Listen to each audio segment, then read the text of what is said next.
We said before, this Torah reading for this week, we could almost go like, what do you guys want to talk about? And we could do topical things. That there's so much to talk about. But in just a few minutes, because I know it's been a long service already, but just a few minutes, we have talked and taught on the red heifer in years past. We've taught on Balaam's donkey pretty extensively in years past. In my opinion, the donkey gets a bad rap in most Protestant circles. And so we've talked about that. We have talked about Miriam's death, specifically Miriam and Aaron's death. And the idea that when Miriam dies, immediately after that, what happens? There's no water, right? So as the explanation from the sages is that the Israelites continually were supplied with water because of Miriam's merit.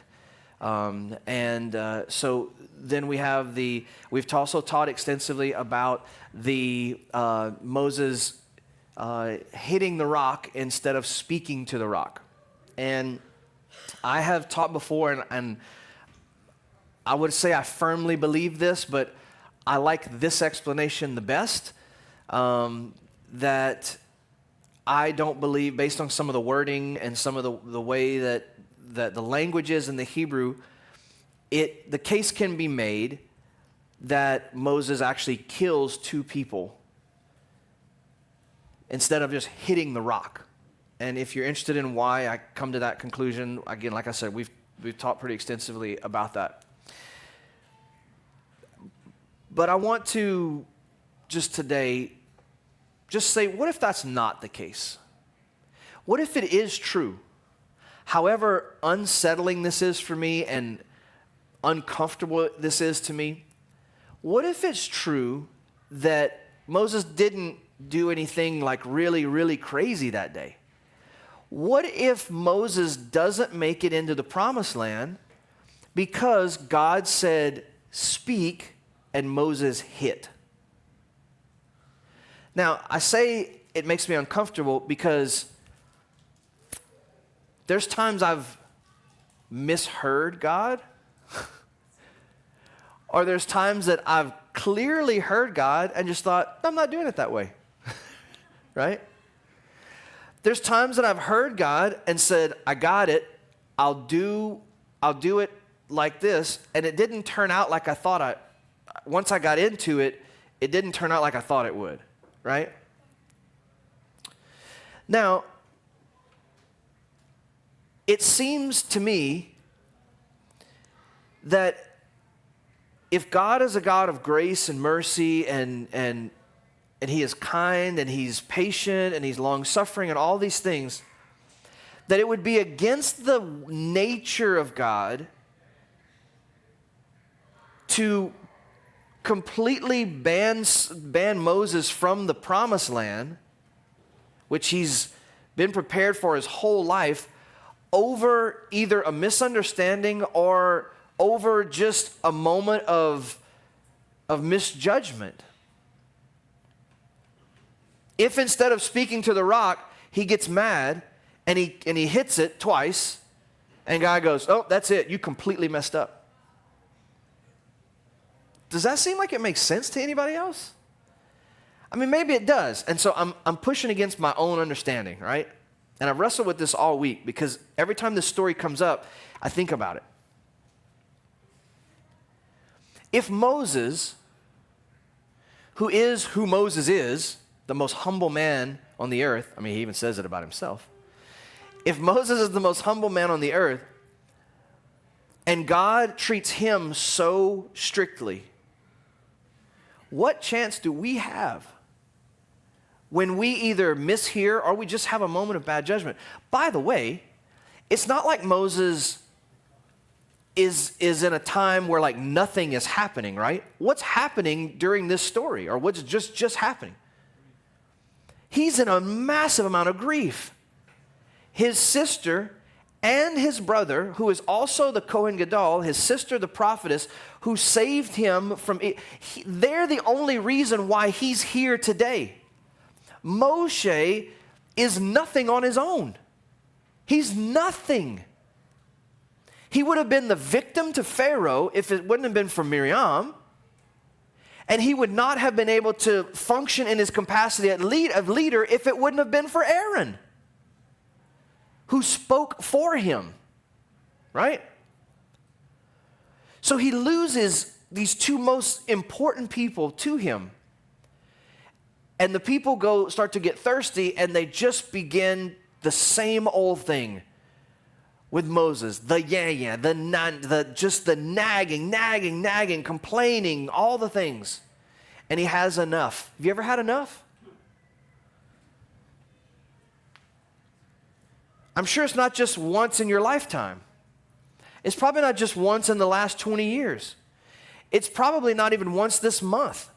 It's probably wasn't even once last week that you had enough. It may be multiple times a day that you just have enough. And in those times, do you act exactly like God says you're supposed to act? So does God kill your destiny because of it? Man, I sure hope not. Because then we just give up. I mean, we're going to eat first, but then we'll just go home and never come back, right? But against all of that, let's say that what the text says, or what the translations say, is that what actually happened. God said do this, Moses said do this.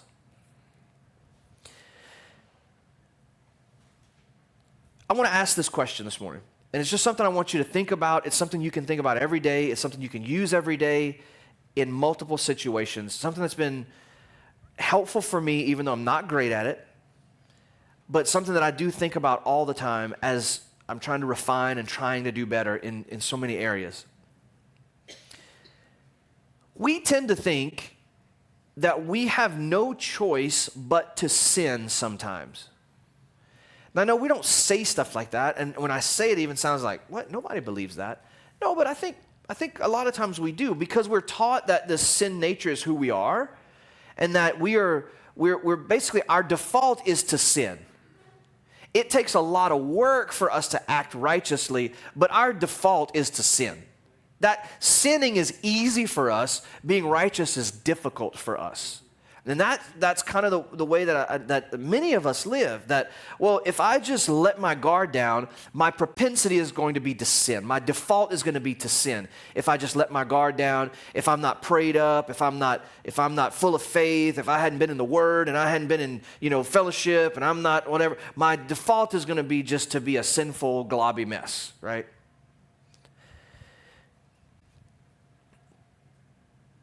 But how many times do we realize that when we are given a stimulus, we react, right? There's a stimulus and a reaction. Do you realize, or maybe you just need to remind yourself, that in between the stimulus and the reaction, there's a little moment in time where you have the ability to choose what the reaction is going to be. For me, I'll just be super transparent. Lately, the last couple years, my biggest issue has been anger. I'm just mad.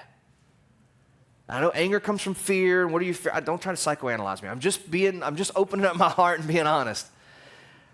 I struggle with anger. I think a lot of it is because of depression that I've struggled with for a long time. There's reasons, and reasons, it doesn't matter. When some people are depressed, they slink back into themselves and they just go away. And sometimes depression manifests itself as anger. Whatever, it doesn't matter.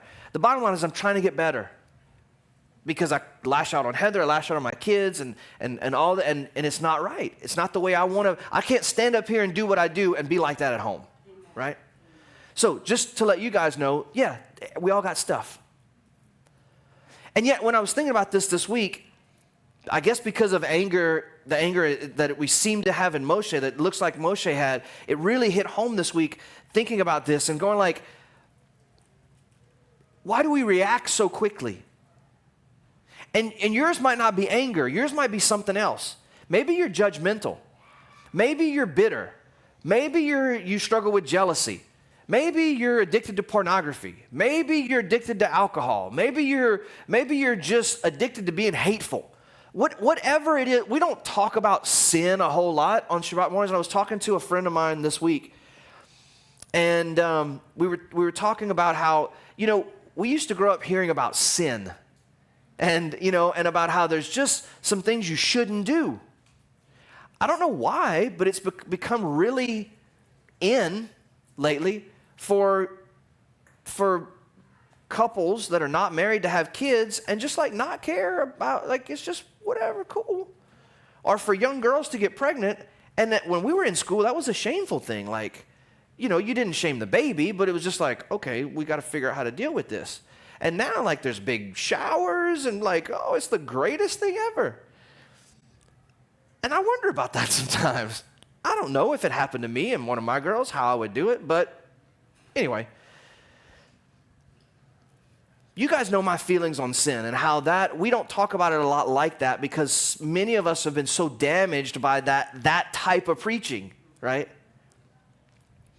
But the gentleman I was talking to made a great point. He said, in some of our other denominational backgrounds, we were taught about holiness and sin and running away from sin and sticking to a standard of holiness. And now we have the Torah and we don't ever talk about sin. We don't ever talk about, which is breaking the Torah, right? I just thought, wow, that's really interesting, and I've never thought about it like that. And so we all have a thing. Like I said, mine is anger. You insert your whatever. Now I want you to think with me, how quickly when you're triggered for whatever thing it is that is yours, when you get that stimulus, how quickly do you react out of the character of God? How quickly does it take you to react? Is it like second nature? Because I know with anger, when I get triggered, it just happens. Before I even know it, my chest is tight, my face is red, my blood pressure is elevated, and my voice is raised, and I feel like crap. Just before I even realize it. How quickly do you get triggered? And how quickly is your response, your reaction? See, as we approach Rosh Hashanah, as we approach Yom Kippur, it's time for us, it's always time, but especially during this time, there should be a spotlight on this area of our lives. During Passover, listen, during Passover and Chag HaMatzah and Shavuot, we celebrate freedom. We celebrate being rescued. We celebrate being delivered. We celebrate new life. We celebrate enjoying just being free from having to sin. Free from the bondages of sin that will try to kill us. But we can't just live our whole entire existence celebrating what we're free from, because if we don't take some time to examine and to do better and to actually make a plan to work out some of these non-God-like characteristics in our lives, then they just sit under the surface. And those bad character, those bad traits just sit there. And whenever they're triggered, man, they come up. No matter how much we are thankful for how free we are and thankful for Messiah and thankful for salvation, yes, all of that is right. But if we never address issues, they just lurk under the surface. And how do you know what's in a sponge? You squeeze it. It could be Clorox, it could be acid, it could be water, it could be Windex, it could be a lot of different things. You don't know until you squeeze it. And sometimes life squeezes us. And when we're squeezed, what comes out? Whatever's inside. And if we don't acknowledge this stuff, if we don't deal with it and make a plan and we're not dogmatic about making sure that we are of good character and working out that good character, then when judgment comes, and judgment will come, Just because we've changed the way maybe we think about going to heaven and heaven coming to earth, and we've changed some of the ways we think about that maybe, let us not be mistaken that there will be a judgment. And not even a judgment way far in the future somewhere. There should be judgments every time we step out of line. The one thing that makes me go like, okay, maybe this is the way this happened with Moses is because of Kedusha. Man, God was really hard on Moses, but you know what? Moses was the leader. And any of you who have ever been in leadership anywhere, you know that the more responsibility you have, the closer and tighter you have to walk. That's the way it goes. That's just leadership. Period. There's nothing spiritual about it. That's leadership. Whether it's a business or whether it's a ministry, a Fortune 500 company, a sports team, it doesn't matter. The higher you get up in responsibility, the closer you have to walk. So you know what? Maybe Moses should have obeyed, and maybe he didn't make it to the promised land just because of one slip.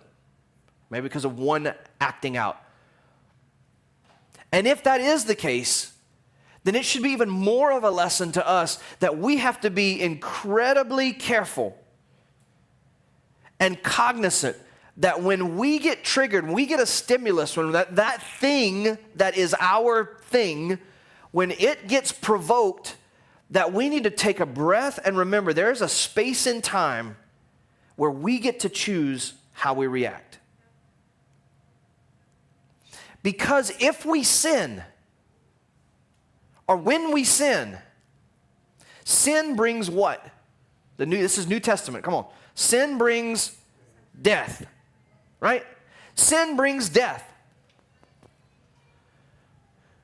In the Torah, in Balak, the children of Israel start having relationships with the women of Moab. And the Torah says that all the judges were instructed to kill their own men.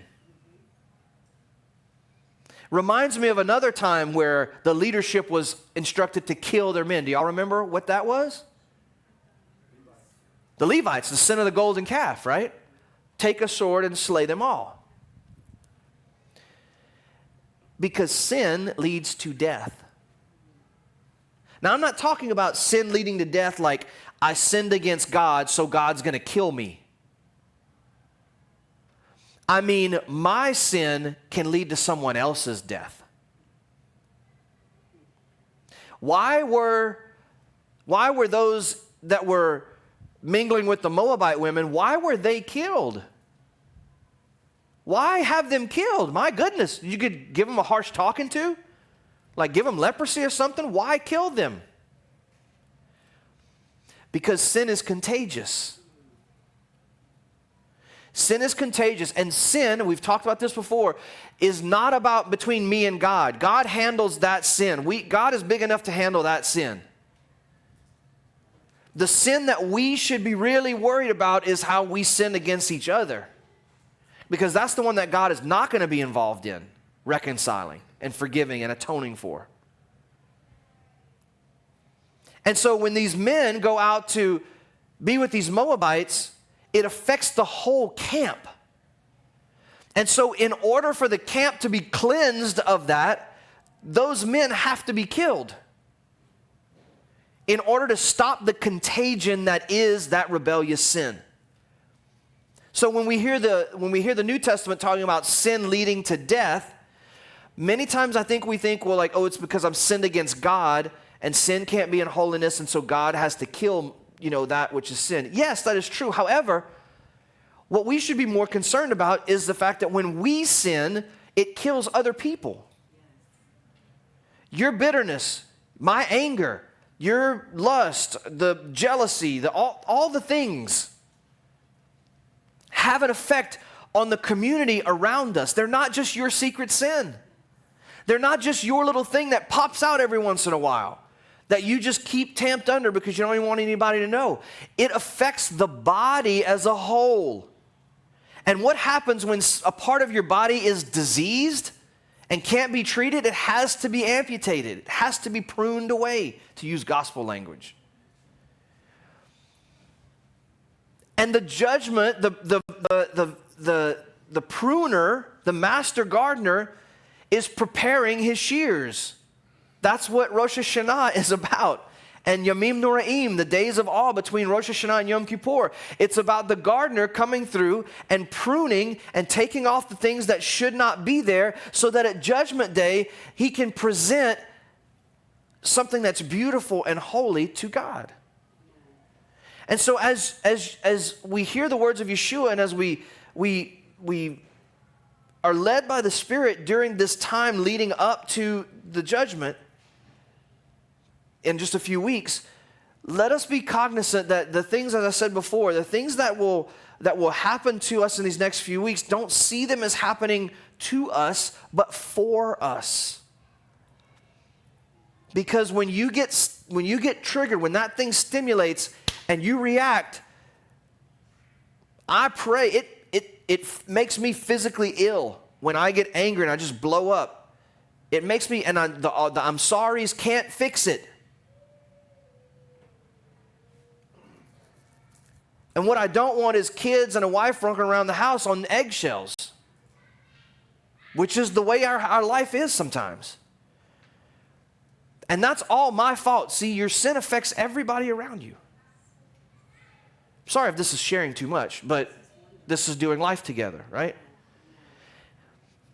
And so I pray that in these next few weeks leading up to Rosh Hashanah, that when you have those moments, that it makes you physically ill the way you reacted, so that maybe it would remind us to slow down, to take a breath, and to say, I don't have to react that way. I don't have to react that way. And you know what? Here's the beautiful part. You don't have to wait for your heart to be changed before your reaction changes. You don't. It actually works as just as well or better the other way around. See, I could pray for God to change my heart, to heal whatever's broken, to fix whatever's wrong, and I do that. However, you know, there's some stuff I can do now. I can slow myself down. I can change the way I react. Use my will and the good will that God gave me, the self-control that God gave me, to control the way I react. And as I control the way I react, then the triggers don't trigger as much anymore. Does that make sense? And then my heart begins to change because I change what I do. So many times we think that our actions follow our heart. But did you know that your heart follows your actions as well?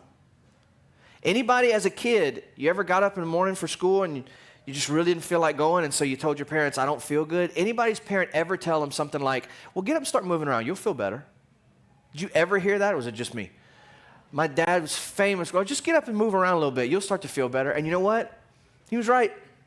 Even as an adult, if I'm not feeling if I'm feeling lazy and I just don't feel like doing anything, go outside and start doing something. Get in the house and start doing something. All of a sudden, an hour's gone by and you've been productive and you feel great about yourself. Instead of sitting on your haunches for 2 hours and wasting time and feeling like just lazy nothing. Sorry, sharing a little bit too much, maybe. But when you act, your heart will follow your actions. And that's just something we're not taught. We're not taught that. We're taught, God, change my heart so my actions will change. No, change your actions, your heart will follow. And I hope that is empowering to somebody. That you don't have to wait to be changed on the inside. You have the power to change the way you react. Moses had the ability to not react that way. And so his choice was a choice. Overcome. Yes, times were bad. Yes, things were hard. It still is what it is. Because I want us to be in Rosh Hashanah and Yom Kippur together, and I want it to be a celebration of what we have presented to God. I'll finish with this. Remember that Yom Kippur, Rosh Hashanah and Yom Kippur, every year that we celebrate, every year that we commemorate these times, it should not continue to be every Yom Kippur where we're grieved and we're begging God to forgive this list of sins, right? Every Yom Kippur should be an opportunity, and Rosh Hashanah should be an opportunity for us to say, This is what you gave me this last year, God, and here I'm going to show you what I did with it. It should be a time of celebration. And that's what I want for everybody in this room, everybody watching online. I want you to be able to celebrate with a sense that, you know what? I wasn't perfect this year. I may never be. But man, I'm better than was last year by God's help. And I have something beautiful to present to the Father this year. Amen?